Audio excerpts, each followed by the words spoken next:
and we just finished up our final kids class. I know.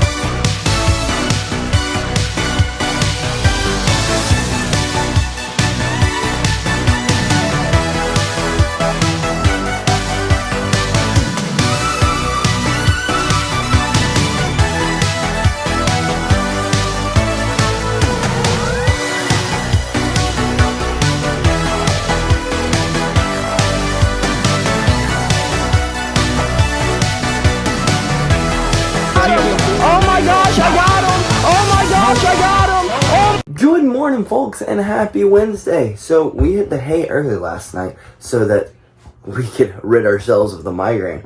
Well, come to find out, I think we've got an ear infection and a sinus infection sitting in. So going to bed early did nothing. I mean, I guess it started the recovery process, but I can't hear out of this ear now.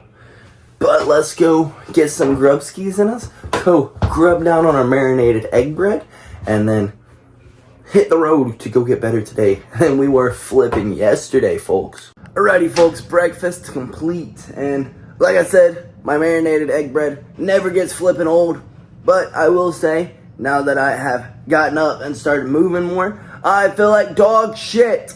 But let's go finish getting ready, get out the door, go knock out a run, and get better today than we were flipping yesterday. And we are out of the door, headed to go get better today than we were flipping yesterday, folks. I guess we'll just head on home. We'll go to practice. We'll head there, and then we'll come home and we'll take us a little nap ski so that we can start recovering from whatever the hell hit us. We'll just have to skip our BO6 time today, but it'll be okay, folks. It'll be okay. If we feel better after practice, after we get moving, then we may get on some BO6. But with the way that I'm feeling, I'm really doubting it. Well, folks, we made it. Let's go knock out this run and just hope that a little bit of movement will get my brain going. Because, goodness gracious, folks, I feel brain dead. Brain dead, I say. Run complete, and I definitely feel better now than I did before that run, like 1,000 times better, 1,000 times. Like I was feeling like straight dog shit, but now I'm ready to go attack the day, go get better today than we were yesterday. Like I tell you all the time, movement is the best medication. And like we went over, I think it was last week, the definition of a fighter, folks, and you don't know how many prize fighters out there are not as big of fighters as you would think they are. Most of you folks, most of y'all are more of a fighter than most fighters, because like we said, a fighter is just someone who gets up every day and does what they have to do, even when they don't want to. But with that being said, folks, let's go get better today than we were flipping yesterday, and keep being flipping fighters, folks. Better today than we were yesterday. And you know, like I said, there's a lot of, you know, prize fighters who are not real fighters. You know what I mean, folks? Like, how are you supposed to, like, there's a lot of fighters who would take the day off because they have a sniffly nose. How are you supposed to fight through a broken nose and your nose is bleeding if you're going to not go to practice when you have a stuffy nose? You know what I mean? Like, it doesn't really make sense. So I take stuffy nose days as like a blessing. These are the days I get to train what it's like to have a bloody nose, because it's pretty much the same. But now that I've moved around and huffed and puffed and had to breathe hard and been choked out about 1,000 times, folks, I feel 1,000 times better. Like, literally 1,000 times better. I think we may just go home and get on some flipping BO6, folks. Get on some BO6. But we've got to see how this Atlanta traffic hits first. Like, I know they say you can't sweat out a virus. I know they say you can't do that. But I know I feel 1,000,000 times better after I put myself through the grinder when I have a stuffy nose, have a sore ear, have a headache. You know what I mean? I mean, of course, if I physically cannot get out of bed, I'm gonna stay in bed. But if I'm able to get up and it's just a little head cold, well, I'm gonna lay in bed because I have a head cold. Oh, I gotta recover today, guys. I got a little bit of a headache. Oh, I got a little bit of a stuffy nose. No. We're gonna get out and we're gonna get better today than we were yesterday. And if we're running a fever, then we will stay away from people and we will go on a run away from society. You know what I mean? We're not gonna go get other people sick, but if it's just a little stuffy nose, I mean, freaking grind through, folks. You may even feel better after. But let's go battle this Atlanta traffic. And we are home, folks. I guess we can just rest later.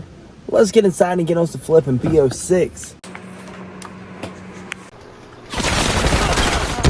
What the fuck was that, a bot?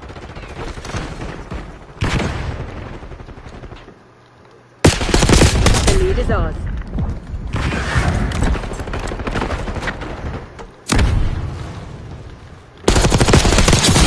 Move up, long guns frag.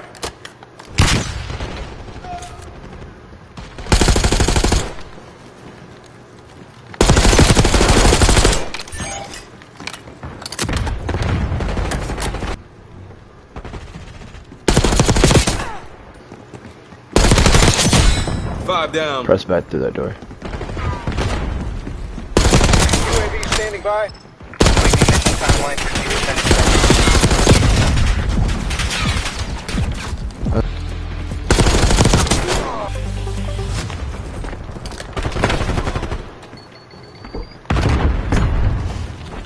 Right throw.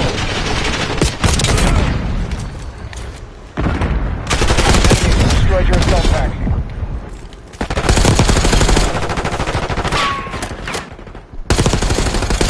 Got lagged though. Dead and gone. UAV Move available. up. Can chase me down. Troops in contact. My bro's playing like a bot.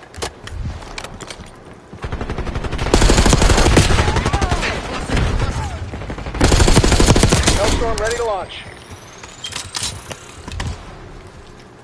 Task watchdog helo in my AO. Marking Hailstorm Hold target. the line. This is ours to lose. Oh, the Hellstorms are nice.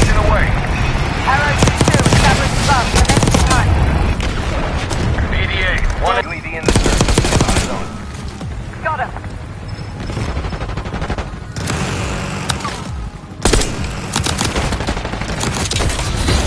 Stand down, Crimson. 26 and 4. Damn. Chuck one up for the home team. Sir, you weren't there. And the group that compromised you, the Pantheon. You sure that's who they were? That's what Alawi called him. Oh Can you shit. tell us what's really going on here? How'd he get in a wheelchair? Does anyone remember that? Was he in a wheelchair before? Sir, if you read the report... We did hit him with a rocket! I just hit him with damn 2 of them! It says fire! We're solid. For now. Come on, Case, I need you. Oh shit, you just have to hit him with all 4 of them. Wait, Troy. We got what we need. Did I take out a woman, or did I do it? I did it right through his eyeball. Oh my gosh, that's dope. Parkour, baby, parkour.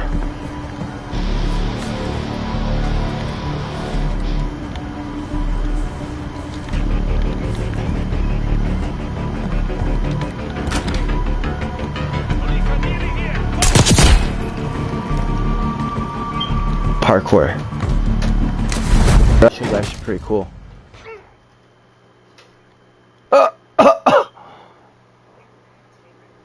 Are you freaking serious? That was a terrible ending. I just died to a moving vehicle. Let's go, Case. Well, folks, we just finished up an amazing stream, and I did not realize I was going to be playing the campaign today of BO6, nor did I realize that, like, it was going to be as fun as it was. So I apologized to the ones who were there, and I had to cut short. I was not paying attention to the time. It just slipped away from me. But we got to go teach our kids class. Let's go get these kids better today than they were flipping yesterday. And we made it. Let's go get our folks better today than they were yesterday. And we just finished up our final kids class and our final wrestling class. And you know, I learned a lot over these past 4 years. A lot. Met a lot of great people. Led a lot of people. And, you know, I went to go tell my kids today that, hi guys, I'm going to be leaving.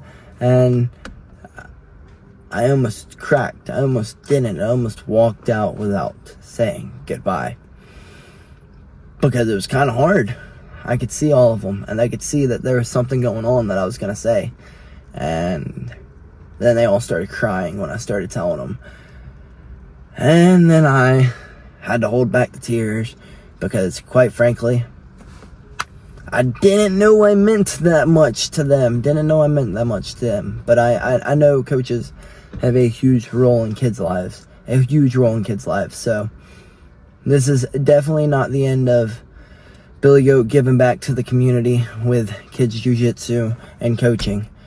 Just the end here, I guess you could say. And it may not be the end forever. We never know what the future holds. Maybe I win a world title and they blow up really big and they offer me lots of money to come back here. But it's really not about the money at the end of the day. Like I said, it's never been about the money. If it was, I would go back to doing what I was doing before. But it's not about the money. It's not. It's about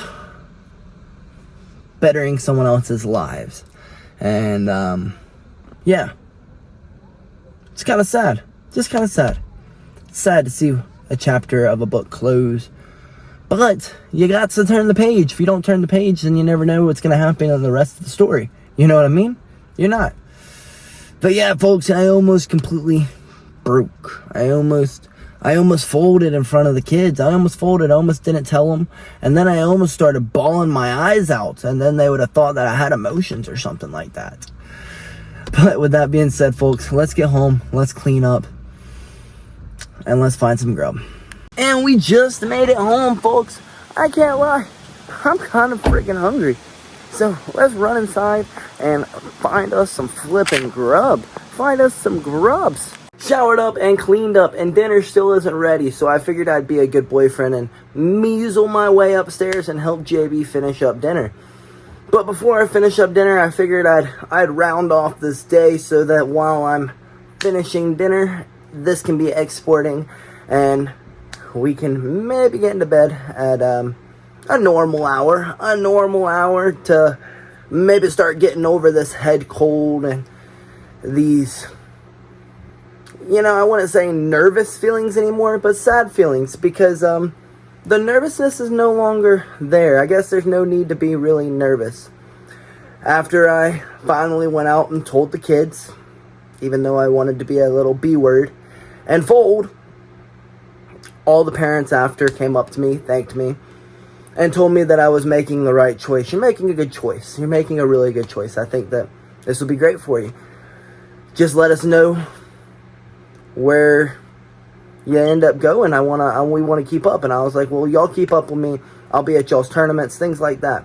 So I know this isn't the end of our road of coaching, but it is for now, you know. It is at Old Knuckle Up, you know, the place that built us for the past 10 years. And I guess I'm just a little sad because, you know, I built those kids. I built that program, you know. When COVID happened, there was no kids program anymore. They were all gone. They were all gone. So I was asked to come in, and I had kind of rebuilt it. I wouldn't say single-handedly, but pretty much all on our own. And it's kind of crazy. Like, the good Lord works in some mysterious ways. We've talked about letting go of stresses. Well, let me tell you, once I've gotten out of a not so positive environment, the stresses are gone, folks. I literally, I feel a stress just get lifted off of me that I haven't had lifted off of me in about 3 years, about 2.5, about a year and a half, because it wasn't all stressful, but about a year and a half, I felt this just weight lifted off of me. And then it goes back to selling yourself short. Well, we're selling ourselves short by virtually running a gym for little to no money, you know what I mean? And then having confidence, folks, having confidence, and then having faith, because, well, if you have faith, it kind of manufactures confidence, you know what I mean? But having all those, because to take a step out of a place that you have called your home and kind of built you, well, it's pretty scary. It is pretty scary. But nothing's easy. You think it was easy waking up today, going and running, and getting choked out while I got a stiffly nose or head cold, my ears literally draining and swollen. Like, my ear doesn't usually stick out this far, folks. I know I got big ears, but they're not this big. No, it wasn't easy, but that's what we do as a fighter. And it's not always just about teaching the kids arm bars and chokes and things like that. It's about teaching them to be a fighter. That no matter what is thrown at you, you can get through it, my friends. And so can y'all. So, like I said, the stresses, they're gone. The nerves, they're gone. Of course, I'm a little sad because, I mean, watching a whole bunch of people cry because of your departure, it's pretty sad. It makes you sad. But it also, that's a confidence builder, I guess you could say. Makes me very prideful. And not a bad prideful, but a good kind of prideful. Like, wow, y'all cared that much, enough to every one of y'all are crying. What am I supposed to cry now? Y'all get out of my face. I'm not a crier. You know what I mean? So I guess over the past month and a half, I may have not been talking to you guys. I may have been talking to myself. There was a journey in which we had to close and open up another, you know? This whole taking a risk on ourselves, we were supposed to be in the UFC by now. That was our goal. And we came short of it. But does that mean we're going to quit? No, that's just another obstacle that was thrown at us. We were told that we need to be a leader. That's what we were driven to. And we're still driven to do that, but just in other avenues, I guess you could say. So, yeah, folks, if there's a journey or a door or a chapter or a page that you need to either turn or open or close or a door, you know, whatever the saying is, flip and just do it, folks. It's going to be scary, but I promise you, the stress that'll be lifted off of y'all. Now that stress is lifted off. There's other stresses that come in place of it, but at least they are positive stresses and not negative. You know what I mean? You know, it's not people doing things that aren't right around you that kind of could tarnish your character. You know what I mean, folks? So, if you haven't, go back and watch the past month of videos. You'll slowly see how this is all foreshadowed. It's all foreshadowed. But with that being said, folks, let me get upstairs and be the good little boyfriend I am and help JB finish up dinner, because there's no more eating out. Well, there'll probably be at least one more meal out, but there's not much more eating out to be had, because we're now a month out, folks. December 13th, his ass is mine. His ass is grass. But, yeah, folks. Yeah. Take that leap of faith, folks. Take that leap of faith. With that being said, folks, good night. BillyGoat flipping loves you.